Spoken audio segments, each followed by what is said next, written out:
So it's Friday night. You decide you're going to go out on a date with your significant other. You talk about the restaurant that you want to go to. Maybe you want Italian, maybe you want just American food. When you go to that restaurant, there's a very high likelihood that the people that are either cooking your food or washing your dishes or bussing your tables are an immigrant. And in a lot of instances, these are illegal undocumented workers. The first government efforts to regulate immigration began over 100 years after our country was founded. According to the Immigration Institute, initial attempts at policy were biased towards specific races or nationalities. Specific nationalities were prohibited. Up until 1882, Chinese people were not even allowed to immigrate to this country, and it wasn't until 1917 that other Asian European countries were allowed to immigrate to the United States. First immigration quotas were created in 1921 in heavily favored European countries. This right here is a map of the example of the type of quotas that we're talking about. Countries like Turkey and Spain were not even allowed to have more than 1,000 of their people immigrate to our country during this time. The Immigration Act of 1965 was the first somewhat modern attempt at reforming the immigration system. It was passed a year after the Civil Rights Act, and it abolished national origins of the quota system. It also eliminated race, amnesty, and national origins as criteria. However, numerical restrictions were maintained. Only X number of people can come from into the country at a time legally. It also created a preference system, which essentially didn't rule out people from coming to the country from certain places, but put safeguards in place to ensure that specific types of people did come into the country. In 1986, a new Immigration Act was passed, which addressed the rising levels of unauthorized immigration. It also addressed the current authorized immigrants to apply for ways that they could apply for legal status. Simultaneously, it created sanctions for employers hiring these immigrants. So it's essentially said, hey, you can apply to be here legally, but you can't work here. Before 2007, the U.S. economy had grown 23 out of the past 25 years. There were periods of sustained economic growth according to the Congressional Budget Office. U.S. foreign policy-born population had quadrupled during this time period, and 9.6 million in 1970 and 38.1 million in 2007. More than 500,000 unauthorized immigrants entered per year for the past decade.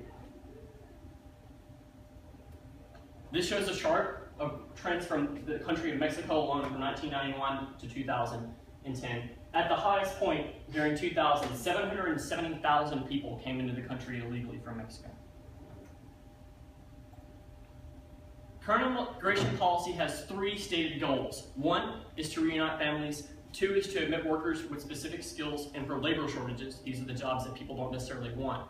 And also refuge. U.S. has spent more than $187 billion on immigration enforcement since 1986. And in 2012 alone, the government spent $18 billion on immigration enforcement. This amount is more than any other federal law enforcement agency combined. That includes DEA, which is enforcing drugs, FBI, which includes things like terrorism, and alcohol and tobacco enforcement. And the U.S. now spends 15 times more on immigration than in the mid-1980s. This chart right here shows the percentage increase of government spending on immigration enforcement. 519% increase from 1986 to 2002. Human impact of immigration enforcement. Undocumented immigrants live, work, they're around us at all points in time. Most of the time, we don't even realize it. 11.5 million undocumented immigrants are in the country today, according to the Civil War American Progress.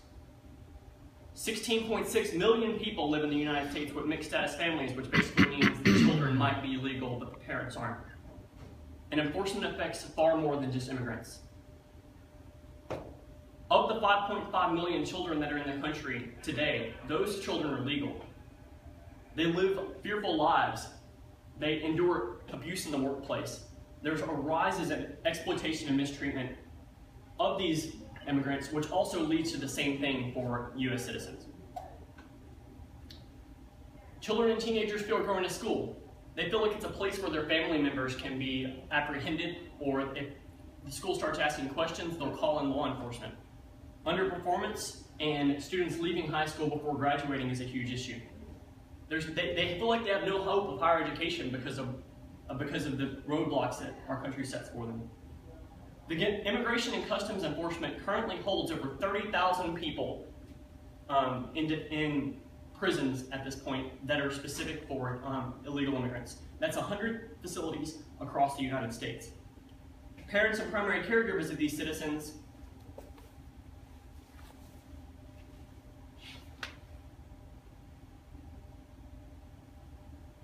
Parents and primary caregivers are the primary caregivers of these children, and their parents are being detained according to socialwork.org. And again, over 5.5 million children who have at least one undocumented parent are being detained. The continuing effects are detrimental.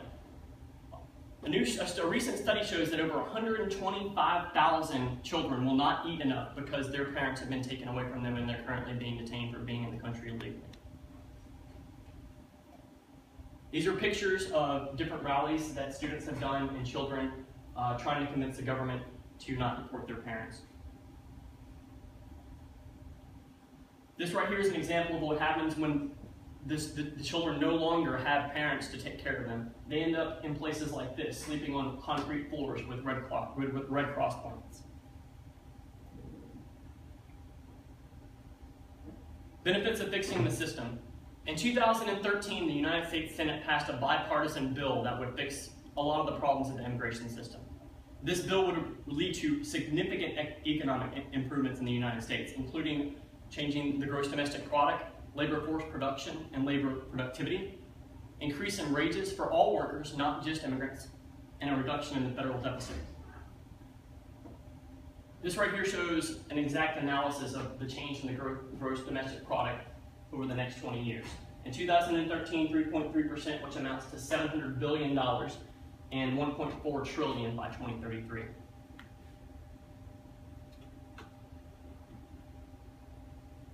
Long-term improvements in financial standing of Social Security.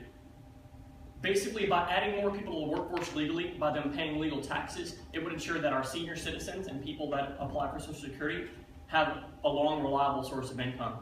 Over $300 billion will be added to the Social Security Trust Fund over the next decade.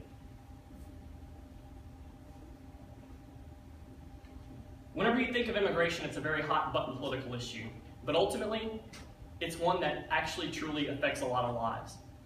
So, put the politics aside and encourage your congressman to work to pass immigration reform that will fix the system. Thank you.